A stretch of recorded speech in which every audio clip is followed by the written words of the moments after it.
Hetal college campus में बैठी थी। जब उसके क्लास पूरे हुए तो वह अपनी सहेली के साथ बातें कर रही थी। उसे रास्ते से जाते समय गायत्री दिखी। गायत्री को आवाज दी, गायत्री इधर आओ। हेतल की आवाज सुनते ही गायत्री हेतल के पास गई। दोनों बातें करने लगी। बातचीत के दौरान अचानक हेतल को याद आया कि उसने सुना है कि सुमन ने आत्महत्या कर ली है। इस बारे में गायत्री से जानना चाहा। सुमन, हेतल और गायत्री तीनों ही बचपन की सहेलियां थीं। गायत्री और सुमन दोनों एक दूसरे की पड़ोसी थीं। हेतल दूसरे गांव में रहती थी। भले ही सुमन की 3 बार शादी की गई, लेकिन उसने आत्महत्या क्यों की? ऐसा सवाल हेतल के मन में आया। दरअसल वह अपनी प्यारी सहेली की आत्महत्या से बेहद दुखी थी। सुमन 9वीं कक्षा में थी तभी उसकी पहली शादी हुई थी। सुमन देखने में बहुत सुंदर थी। वह होशियार, शालीन और भविष्य के सपनों में रंगने वाली लड़की थी। उसने अपने जीवन में कई सपनों को चित्रित किया था, पर घर के लोगों ने उसकी जबरदस्ती शादी करवा दी। हेतल के पास इतने सारे सवाल थे कि वह नहीं जानती थी कि गायत्री से कैसे पूछे, लेकिन हर बात की सच्चाई जानना चाहती थी। और आखिर में गायत्री से पूछा कि सुमन ने आत्महत्या क्यों की। एक क्षण के लिए गायत्री चुप हो गई। जल्दी से उसके मुंह से शब्द नहीं निकल रहे थे। उसने गहरी सांस ली और बोलना शुरू किया। 3 साल पहले सुमन की शादी अबीर नाम के शख्स से हुई थी। वास्तव में उसकी बहुत अच्छी गृहस्थी चल रही थी। दोनों एक दूसरे से प्यार करने लगे थे। जब भी ये दोनों साथ में बाहर जाते तो सभी कपल इनसे चलते थे। अबीर और उसके परिवार के सभी सदस्य अच्छे स्वभाव के थे। जैसा उसने सपनों में जोड़ीदार सोचा था, वैसे ही उसे अपना पार्टनर मिला था। उसके घर की स्थिति मध्यम थी। अबीर का एक छोटा सा होटल था। उसमें से उसके सारे खर्चे बांट देने के बाद कुछ पैसे बच जाते थे। घर की हालत बहुत साफ सुथरी थी। एक दिन वह होटल से घर बाइक पर आ रहा था। एक बड़ी कार से उसका बहुत बड़ा एक्सीडेंट हो गया और इसमें उसे काफ़ी चोटें आईं। हादसे के बाद उसे अस्पताल ले जाया गया, लेकिन सर में गंभीर चोट लगने के कारण इलाज के दौरान उसकी मौत हो गई। सुमन को बहुत दुख हुआ, लेकिन उसके ससुराल वालों को गलतफहमी थी कि अबीर की दुर्घटना सुमन की वजह से हुई। वह अपशगुनी है, ऐसा उनको लगता था। उनमें से कोई भी उसे समझ नहीं पाया। अबीर के जाने के बाद कुछ दिनों के भीतर ही सुमन को घर से निकाल दिया गया। उसे घर से बाहर निकालने के बाद वह मायके गई और कुछ दिन मायके में ही रही। लेकिन आसपास पड़ोसियों में चर्चा हो गई तो उसके माता पिता फिर से उसके लिए रिश्ता ढूंढने लग गए। जब वह बाहर निकलती थी तो लोग हमेशा उसे ताने मारते थे। इस वजह से सभी बहुत परेशान हुए।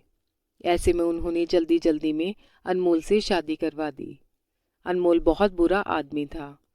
दारू पीता था, कुछ काम धंधा नहीं करता, चोरी करता, मारपीट करता, उसका रोजाना यही काम था। इस सब से सुमन को बहुत दुख होता था, पर वह कुछ नहीं कर सकती थी। एक रात को वह देर से घर आया और जल्दी जल्दी में घर से कुछ ढूंढने लगा। सुमन ने उसे पूछा, पर उसने कुछ भी नहीं बोला। उसे जो चीज़ चाहिए थी वह उसे मिली नहीं, इस वजह से वह वहां से बाहर चला गया। सुमन रात भर उसकी राह देखती रही, पर वह आया ही नहीं। दूसरे दिन पुलिस को उसकी बॉडी रास्ते के किनारे पड़ी हुई मिली। उसका चाकू से किसी ने खून किया था। ये खबर सुमन को पता चली तो उस पर दुखों का पहाड़ टूट पड़ा। कुछ दिनों तक वह अपनी ससुराल में रही, लेकिन बाद में ससुराल वालों ने उसे प्रताड़ित करना शुरू कर दिया। इस वजह से सुमन वापस मायके आ गई। घर आकर कुछ दिन ऐसे ही बीत गए। एक दिन आ रहा था और जा रहा था, लेकिन सुमन की स्थिति वही थी। उसकी तरफ देखा नहीं जा रहा था। उसका परिवार उसकी स्थिति को सहन नहीं कर सका, इसीलिए उन्होंने उसकी वापस दूसरी शादी कराने का फैसला किया। उसके लिए रिश्ता ढूंढने लगे। उनके रिश्तेदारों में गौतम नाम का लड़का था। उसकी पहले से ही एक बार शादी हो चुकी थी और गौतम से सुमन की शादी करवा दी। सुमन बहुत खुश थी। शादी हुई और कुछ महीनों बाद उसे मालूम हुआ कि गौतम को कैंसर है, ब्लड कैंसर। इस बात का पता चलते ही उसका हंसता हुआ चेहरा फिर से मुरझा गया, लेकिन उसने हिम्मत से इन सब का सामना करने का फैसला किया। 5 महीने तक अपने पति की सेवा की, लेकिन आखिरकार 5 महीने बाद उसके पति की मौत हो गई। इस दुख से बहुत तंग आ चुकी थी। कुछ दिन बीत गए, लेकिन बाद में ससुराल वालों ने उसकी जिम्मेदारी लेने से इनकार कर दिया। उसे घर से निकाल दिया।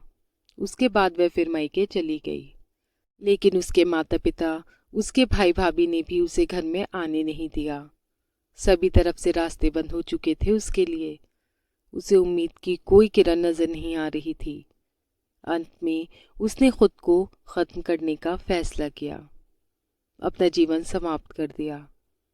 सुमन की ये कहानी सुनकर हेतल की आंखें आंसुओं से भरकर बह रही थीं। पूरा दिन वह सुमन के बारे में सोचती रही। क्या इन तीनों घटनाओं में बेचारी सुमन का कोई भी दोष था? क्या उसके माँ बाप को सिर्फ उसकी शादी कर उसे हर बार किसी के पास भेज देना ही सही था? वो उसे अपने पैरों पर खड़ा करने की कोशिश भी कर सकते थे। सच कहूं तो हेतल की जान उसकी बदनसीबी ने नहीं, उसके परिवार और उसके आसपास के लोगों की छोटी सोच ने ली है। वो बेचारी मनहूस नहीं, बदनसीब थी, क्योंकि उसके आसपास ऐसी सोच रखने वाले लोग थे। उम्मीद करती हूँ ये कहानी आपको पसंद आई होगी। अगर पसंद आई हो तो आप इसे लाइक कीजिए और आपकी इस कहानी के बारे में क्या राय है हमें कमेंट कर कर बताइए और मेरे चैनल को सब्सक्राइब कीजिए। Thank you.